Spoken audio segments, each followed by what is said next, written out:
चारित्रिक विशेषताएं। प्रायः ये लोग अपने निश्चय के पक्के व प्रयोगवादी होते हैं। ये प्रकृति व कला के प्रेमी होते हैं। ये लोग भौतिकवादी तथा अपने आराम को अधिक महत्व देने वाले होते हैं। इंद्रियों का तृप्तिकरण इनके लिए अनिवार्य सा होता है। ये लोग संसार में अपनी अमिट छाप छोड़ना चाहते हैं। इन लोगों में धैर्य व गरिमा के साथ साथ सहनशक्ति भी होती है।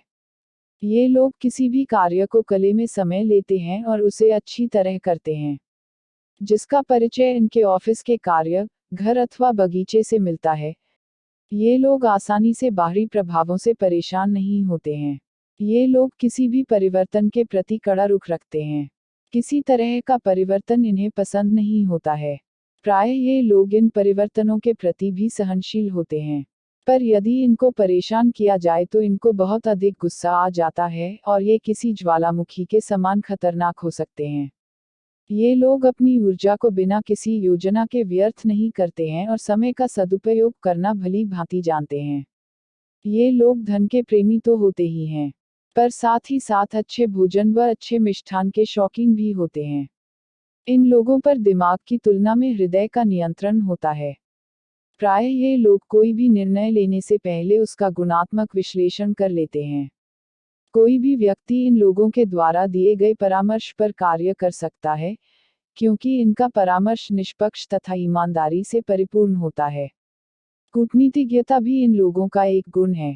ये लोग दूसरों के बारे में अपनी जो भी राय बनाते हैं, वह बहुत कम ही गलत होती है। ये लोग किसी भी विषय पर अपनी बात व राय को सबसे ऊपर रखना चाहते हैं, चाहे इनका मित्रों से वाद विवाद ही क्यों न हो जाए। धन अवस्था। प्रायः इन लोगों को पैतृक धन की प्राप्ति होती है। इनको आराम तभी मिलता है जब कुछ धन लाभ हो जाए, अन्यथा बेचैनी बनी रहती है। इन लोगों में धन संचय की क्षमता होती है। ये लोग धन की आवश्यकता के समय उसे व्यय करते समय ध्यान रखते हैं। ये लोग न तो अधिक धन कमाने की इच्छा रखते हैं, न ही फंसे हुए धन को प्राप्त करने की चेष्टा करते हैं। ये लोग अपव्यय नहीं करते हैं। अधिकतर इनका धन संपत्ति इत्यादि में लगा रहता है। अर्जित किए हुए धन को पूर्णतया व्यय नहीं करते हैं, उसमें से कुछ न कुछ बचाकर ही रखते हैं। वास्तव में इनकी सफलता को इनके द्वारा संचित धन से ही मापा जा सकता है। घरेलू व वैवाहिक जीवन। प्रायः अपने जीवनसाथी के चयन में ये लोग जल्दबाजी नहीं दिखाते हैं और यदि एक बार किसी के बारे में निश्चय कर लेते हैं, तो उसे प्राप्त करके ही रहते हैं। प्रेम इत्यादि के बारे में इनकी भावनाएं काफी गहरी होती हैं। घर में ये किसी तरह की लड़ाई या संदेह पसंद नहीं करते हैं। इस चंद्र चिन्ह के जातकों की पत्नियां बहुत अच्छी होती हैं तथा इस चंद्र चिन्ह की पत्नियों के पति बहुत वफादार होते हैं। ये लोग अपने सामाजिक दायित्व को भी भली भांति निभाते हैं। अगर किसी कारणवश अपने जीवनसाथी से संबंधित किसी भी शिकायत या दुर्भावना का पता लगता है, तो उसे चुपचाप सह लेते हैं, पर कभी भी उसका जीवन बर्बाद नहीं करते हैं। ये लोग अपनी पत्नियों को बहुत चाहते हैं और उनकी इच्छाओं को किसी भी तरह पूरा कर उन्हें प्रसन्न रखने का प्रयास करते हैं। ये चाहते हैं कि इनकी पत्नी अच्छे अच्छे कपड़े व सौंदर्य प्रसाधनों का प्रयोग कर सुंदर बनी रहे। इससे दूसरी ओर वृष चंद्र चिन्ह की पत्नियां पत्नी व मां दोनों की भूमिका भली भांति निभाती हैं। ये प्रायः शांत व अपने तक ही सीमित रहती हैं। ये लोग एक ओर काफी अच्छे पति पत्नी होते हैं और दूसरी ओर इतने ही अच्छे माता पिता भी होते हैं। इन लोगों के घर में आराम व शांति रहती है। सुख शांति उन्नति ख्याति इन लोगों के जीवन का उद्देश्य होता है। अपने अतिथि की अच्छी आप भगत करते हैं, पर यदि अतिथि लोग अपने घर में इतना उचित सत्कार नहीं करते हैं, तो इन्हें बुरा लगता है। व्यवसाय। प्रायः ये लोग ऐसे व्यवसाय की ओर अधिक आकर्षित होते हैं जिनका कला इत्यादि से संबंध हो। इसमें इन्हें ऐसा लगता है कि वे अधिक सुरक्षित हैं, इसीलिए इस तरह के व्यवसायों का चयन करते हैं। ये वित्त का संचालन भी अच्छी तरह कर सकते हैं, तभी अर्थ एवं वित्त संबंधी व्यवसायों में पाए जाते हैं।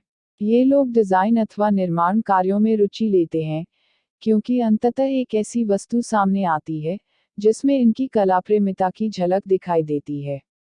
ये लोग ऐसे व्यवसायों का चयन करते हैं जिसमें अच्छा वेतनमान मिले, नहीं तो तब तक नौकरी करते ही नहीं हैं।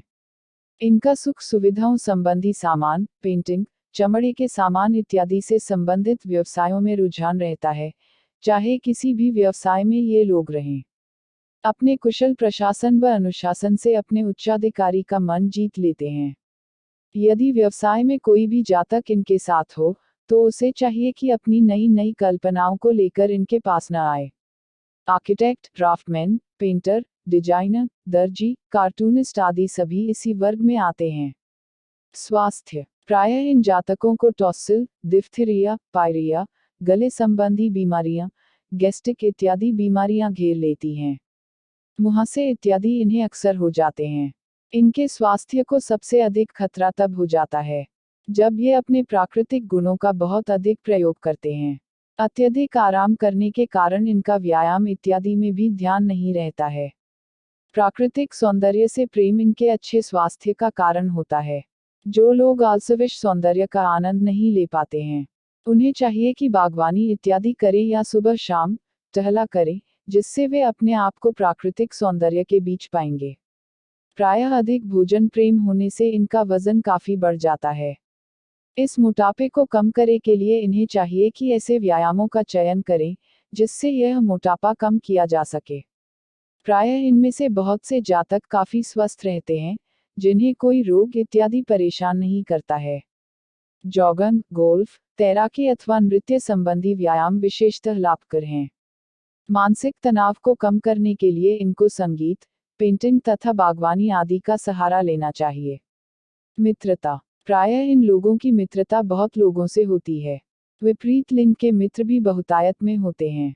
इनके मित्र काफी समझदार व धार्मिक किस्म के होते हैं, जो कि इन जातकों को भी धर्म इत्यादि के बारे में समझाते रहते हैं। कभी कभी ये लोग अपने मित्रों से वाद विवाद कर बैठते हैं। आहार। ये लोग अच्छा खाना खाने के शौकीन होते हैं। इनको ऐसे भोजन की आवश्यकता होती है जिससे इनकी त्वचा को लाभ हो। इनके शरीर के अवयवों में सोडियम सल्फेट नामक लवण मिलता है, जो शरीर से अधिक पानी को निकालने में सहायक होता है। यह सिरदर्द, पित्त रोग, इन्फ्लुएंजा इत्यादि रोगों को कम करता है। यह लवण शरीर के पानी को ठीक तरीके से संचालित करता है। इसकी कमी से रीढ़ की हड्डी के ऊपर दर्द व रात को पसीना आता है। इन जातकों को गोभी, स्पिनेक, ककड़ी, प्याज आदि का प्रयोग अधिक करना चाहिए। इसके अतिरिक्त ऐसे भोजन का भी सेवन करना चाहिए जिसमें आयोडीन की मात्रा अधिक हो। ऋणात्मक गुण। अपनी बात में दृढ़ या जिद्दी रहना इनकी सफलता में बाधक सिद्ध हो सकता है। चूंकि ये जिद्दी किस्म के होते हैं, इसलिए दूसरे के स्वतंत्र विचार व अधिकार को महत्व नहीं देते हैं। ये अपने घरवालों को अधिकार स्वरूप अपनी संपत्ति मानते हैं, न कि प्रेम स्वरूप। इसीलिए कभी कभी अपने बच्चों से इनके संबंध अच्छे नहीं रहते हैं। वास्तव में ये लोग समय के साथ साथ अपने को बदलने में कम सक्षम रहते हैं। इनको अपने अवगुणों को देखना चाहिए और अधिक सहनशील व उदार होने का प्रयास करना चाहिए।